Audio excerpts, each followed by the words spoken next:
The mist that morning at Silverwood National Park was thick enough to erase the world. Ranger Callie Rhodes stood on the porch of her weather-beaten cabin, cradling a chipped mug of coffee, her breath visible in the cold air. At 35, Callie had the lean, weathered look of someone who belonged more to the wild than to towns or cities. 8 months earlier, she'd fled Seattle with a hollow heart, a battered soul, and a desperate need to forget. She hadn't found forgetfulness, not exactly. Silverwood, with its endless forests and jagged peaks, had offered something different, a place where survival demanded attention, where grief became another form of endurance. And it was here, 20 miles from the nearest road, that fate decided to find her again. The mist shifted as something large moved through it. Callie squinted, setting down her coffee. A silhouette emerged too large and deliberate for any wild animal she knew. A dog, she realized with a jolt. A German shepherd, filthy and limping, dragging a mud-caked duffel bag clamped in its jaws. The dog stopped a few feet from the porch, panting heavily but refusing to release its burden. Callie crouched, her voice low and steady. "Easy there, buddy. It's okay." When she reached for the duffel, the shepherd tensed but didn't resist. Slowly, carefully, she unzipped the bag, and her world lurched. Inside, swaddled in a tactical jacket, was an infant, pale, tiny, but breathing. Callie moved on instinct. She bundled the baby girl against her chest, feeling the frightening chill of her skin. The shepherd whined, brushing its nose against the child's bundled form, urgent and exhausted. In minutes, Callie transformed her cabin into an emergency triage. Warm towels, pediatric rehydration fluids, every scrap of medical training she had summoned to keep the infant alive. Only after the baby was stabilized did she turn her attention to the shepherd. A bullet graze marred its flank, crusted with blood and grime.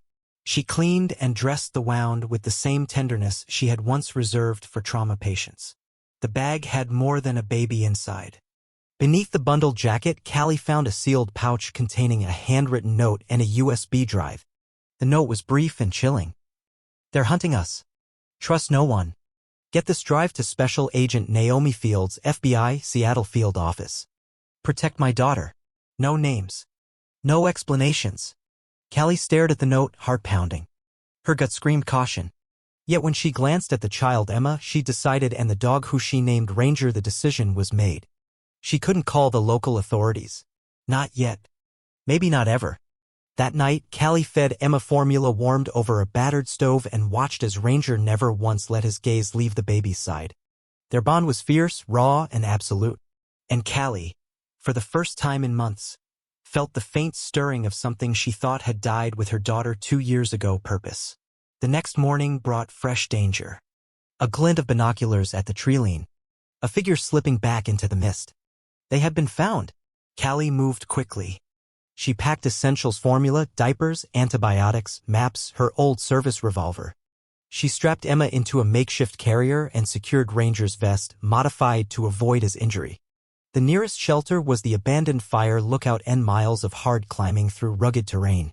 They set off at first light, Ranger limping but determined, Callie navigating trails she'd memorized in a different lifetime. Emma slept most of the way, a tiny, resilient anchor against Callie's chest. By nightfall, they reached the tower. The isolation was a relief for now. As Ranger collapsed in exhaustion, Callie sifted through the USB drive's contents. Files. Hundreds of them. Lab reports, financial statements, internal emails. A nightmare unfolded before her eyes. A biotech corporation, Helios Dynamics, using its research labs as cover for bioweapons development. Emma's mother, Dr. Lucia Moreno, and her father, Detective Jason Holt, had uncovered it. And paid with their lives. The drive was proof. Proof someone would kill to erase. Callie's only hope was the agent mentioned in the note, Naomi Fields. But reaching her meant leaving the safety of the wilderness. The next morning, Sam Carter arrived. A former ranger turned storekeeper, he had been Callie's only real friend at Silverwood. She trusted him. After a terse, quiet exchange, Sam agreed to help. He knew people. Veterans who owed him favors. He would verify Agent Fields' credentials before they made any moves. That night, the attackers came. Shadows in the dark, moving with lethal precision. But Callie, Ranger, and Sam were ready. Traps laid along the approach trails bought them minutes, just enough to slip out the back, Emma secured against Callie's chest, Ranger at her side, Sam covering their retreat. They moved east, toward the maintenance shed where Sam had stashed an old ATV. The chase was brutal.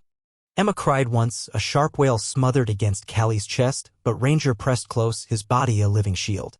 At dawn, bruised and battered, they reached the shed. The ATV sputtered to life and they roared down forgotten trails toward the nearest town. In Elkridge, they met Sam's contact, Frank Weller, a retired FBI agent living off-grid. He confirmed Naomi Fields was trustworthy, and he knew how to reach her securely. The final stretch was the most dangerous. Helios had mobilized every resource to find Emma. By now, they had surely alerted authorities, fabricating charges against Callie to brand her a kidnapper. Sam drove a battered pickup through back roads while Callie and Ranger kept Emma hidden. Twice they spotted black SUVs in the distance. Once, a drone buzzed overhead. But Sam's route held. Finally, in the pre-dawn darkness, they reached a safe house outside Seattle. Agent Fields was waiting. A lean woman with sharp eyes and a badge she didn't bother to flash. She listened to Callie's story without interruption, her expression growing grimmer with every word. "You did the right thing," she said finally. "You probably saved this child's life." Within hours, Emma was placed under federal protection. The evidence from the drive triggered raids across 4 states. Arrests. Seizures. Helios dynamics fell like a house of cards. In the weeks that followed, Callie stayed close by. She didn't have to, but she wanted to. When Emma officially entered protective custody, Callie applied to become her legal guardian. The process was grueling. Background checks, psychological evaluations, interviews. But Callie welcomed it. Every painful question, every bureaucratic hurdle, was another proof of her commitment. Through it all, Ranger remained at Emma's side. His loyalty unquestioned, his devotion absolute. 6 months later, standing before a solemn judge in a wood-paneled courtroom, Callie wept as she was granted full custody of Emma Holt. That night, back at a small house on the edge of the national park, Callie tucked Emma into a crib by the fire. Ranger lay nearby, eyes half closed but alert as ever. Outside, the mountains stood silent sentinel. And inside, for the first time in years, Callie felt whole. Not because grief had vanished. It hadn't. Lily's memory would always be with her. But because she had chosen life. Chosen connection. Chosen to fight for something worth fighting for. The wilderness hadn't let her escape. It had led her home.